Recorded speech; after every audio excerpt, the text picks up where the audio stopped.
Et salut à toutes et à tous. Aujourd'hui on se retrouve pour une nouvelle vidéo et aujourd'hui c'est une présentation de deux voitures pour jeunes permis et qui coûtent moins de 3000 euros.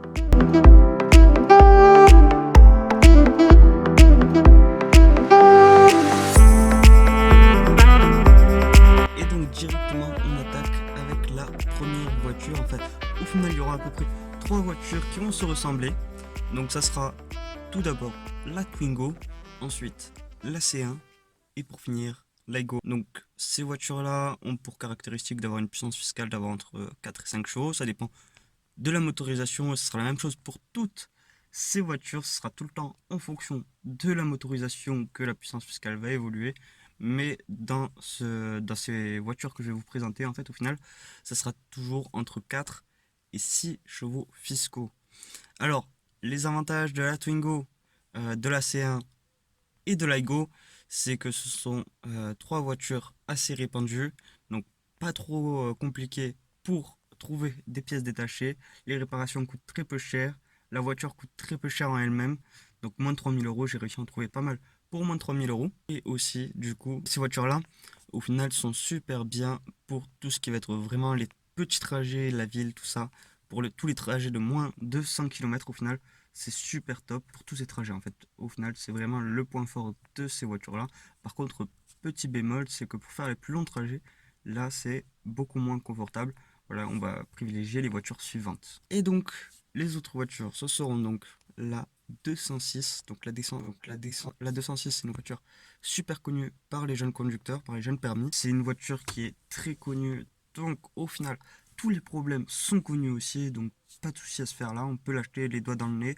C'est une voiture qu'on peut trouver à moins de 3000 euros. On peut en trouver entre 1000 et 2000 euros très très facilement. Ça va être la même chose pour la Clio 2. Au final, ce sont des voitures très très recherchées, mais qui coûtent très peu cher. Et au final, ce sont des voitures qui coûtent très peu cher, que ce soit en termes d'assurance, en termes d'achat ou en termes de consommation.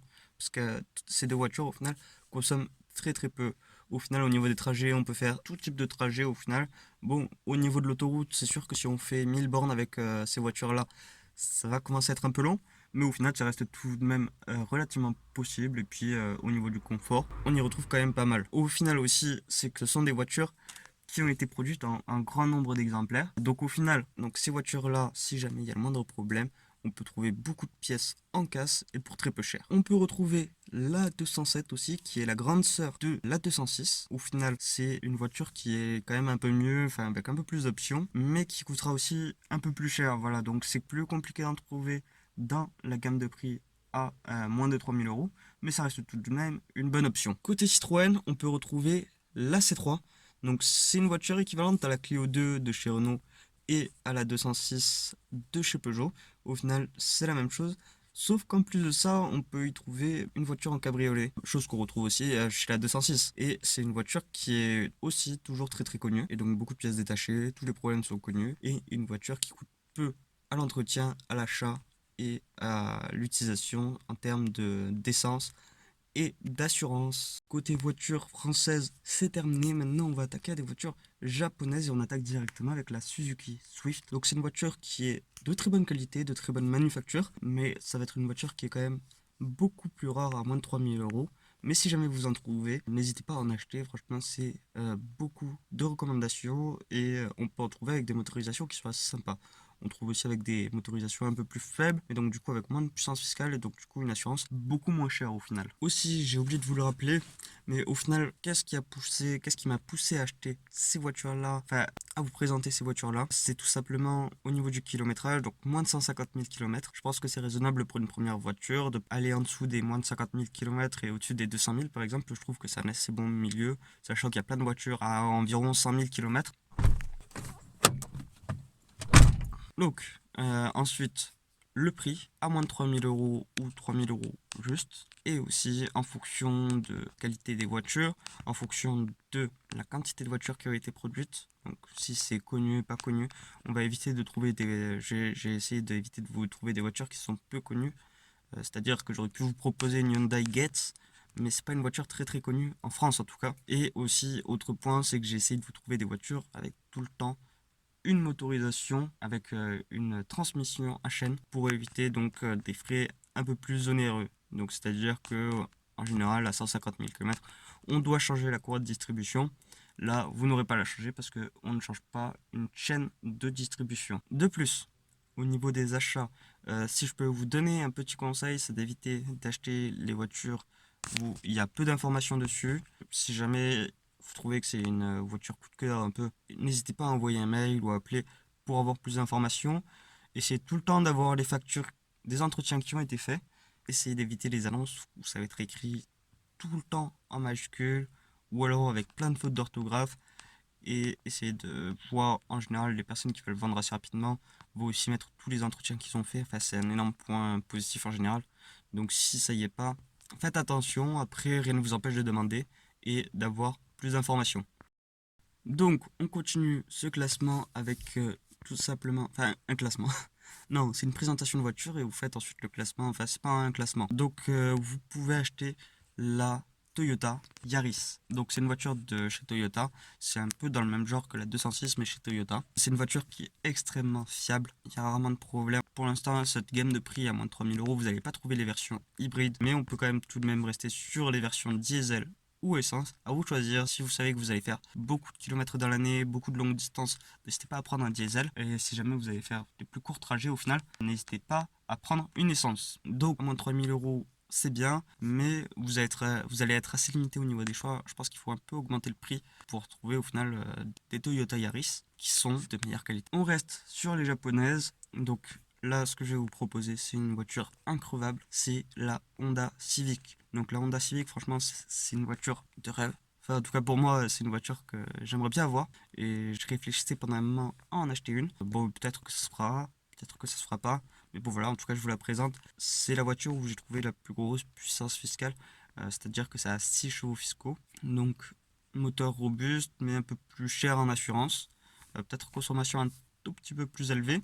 En plus de ça, il y a moyen de s'amuser plutôt pas mal avec. Et en plus de ça, en général, c'est une bonne base pour des prépas par la suite. Donc du coup, si vous êtes intéressé par faire ça aussi après avec votre voiture, n'hésitez pas à prendre une Honda Civic. Et on continue directement avec la Micra. Donc une vidéo que je vous ai déjà présentée. D'ailleurs, la présentation, si je ne me trompe pas, se fera dans le...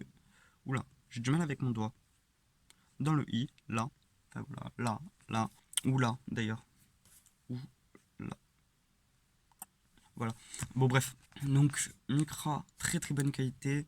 À ce prix-là, on peut en trouver même des qui sont relativement récentes avec très peu de kilomètres. Je crois que j'ai réussi à en trouver à moins de 80 000 kilomètres, donc très peu d'entretien à faire.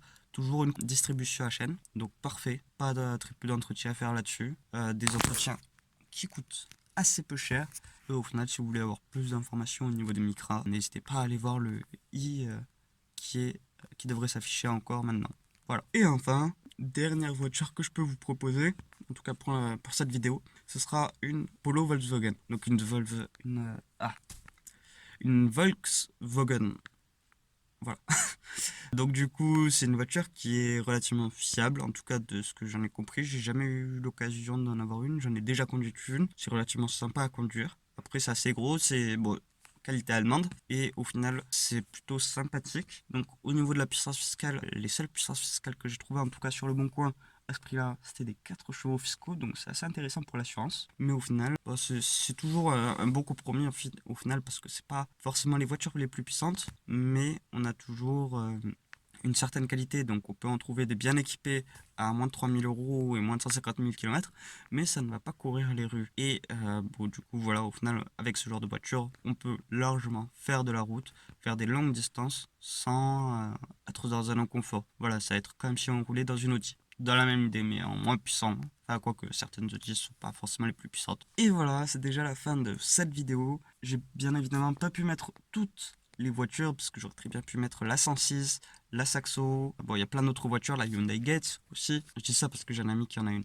Mais et donc du coup au final j'aurais pu les rajouter, mais bon, j'avais pas envie de faire une vidéo à rallonge. Voilà, en tout cas, si vous avez aimé ce genre de vidéo, n'hésitez pas à vous abonner, à liker la vidéo. Il y a aussi un lien YouTube dans la description, ça m'aiderait à me soutenir. Et en plus j'ai des gros projets qui vont arriver, donc du coup c'est pour justement sponsoriser entre guillemets ces projets. Et donc voilà, et en plus de ça, si vous ne le saviez pas, j'ai un compte Instagram et le lien est dans la description. Et en fait, pour chaque vidéo avant, je vous fais une bonne annonce 2 jours avant en général, 2 ou 3 jours avant. Comme ça, vous êtes au courant de la prochaine vidéo qui va sortir. Et en plus de ça, il y a une espèce de bonne annonce pour vous teaser un peu tout ce qui se passera dans la vidéo.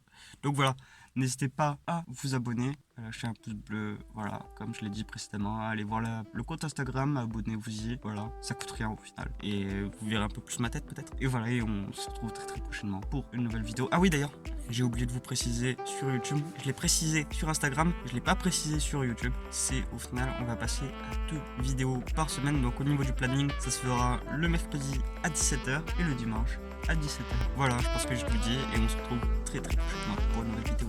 Allez, ciao!